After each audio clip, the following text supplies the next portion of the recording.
Probably the worst possible thing you can do as a leader is to hire below you. Whether you're intimidated by somebody else's skills or you just want to be the smartest person in the room, you need to hire people who are better than you. So 10s should hire 10s and 11s. 9s should hire 10s and 11s. And it should go all the way down the line. But it never does, and people always wind up with companies full of 2s and 3s, and they can't execute as well.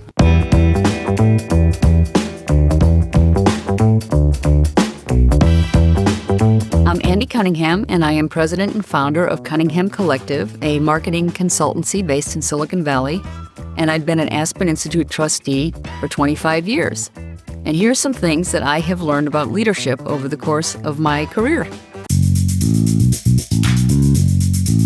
I had the incredible opportunity of working closely with Steve Jobs on the launch of Macintosh, and that was a leadership experience of a lifetime for me and everyone else who was involved. The greatest thing about Steve Jobs' leadership, which, by the way, was not easy, but the greatest thing was that he was able to get people to be better than they were when they first met him.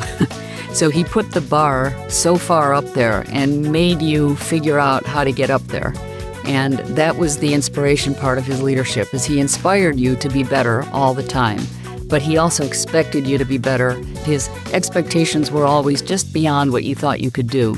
So he was always raising the bar, but it was because he expected that you could achieve that. And I think he selected the people to work with him who he had a gut feeling about would be able to continuously meet his expectations. He had the incredible ability to get people to step up and continue stepping up and get better and better. The 2 years that I worked with him on Macintosh, I became a better leader, I would say almost weekly, because he was always raising the bar.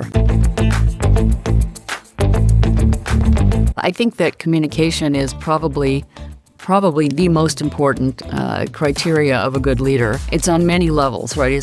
Communication is a two-way street. It's not only about what you say and what you communicate outwardly, it is also what you're bringing in to your mind and listening to and then reacting to and then spitting things out. And it's all about getting your ear to the ground on things that are happening around you, people in the room, contextual situations, the world, the politics. All of these things are part of what you have to listen to in order to formulate something to communicate outwardly.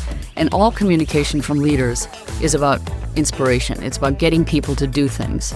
You can't be a leader unless you can get people to do things. And part of that whole process is listening in many different ways and then articulating very clearly what it is you're trying to achieve. And the leaders who don't understand how to listen are really the worst leaders. The people who think they're the smartest people in the room are the absolute worst leaders. They're the ones that can't get people to do things for them. And if you can't get people to do things for you, you're not a leader.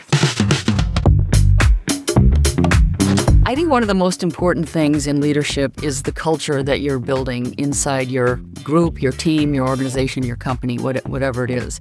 Culture drives behavior, and behavior, it comes from values. So it all starts with values. So I really believe that companies need to work very hard on what are their values, and then making sure that the behavior that is going on in the company is a reflection of those values, because that's what your culture is all about. It's all about the behavior.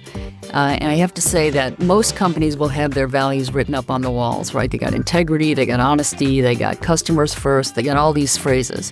But they don't actually behave consistent with those values. They behave consistent with one value, which is make money.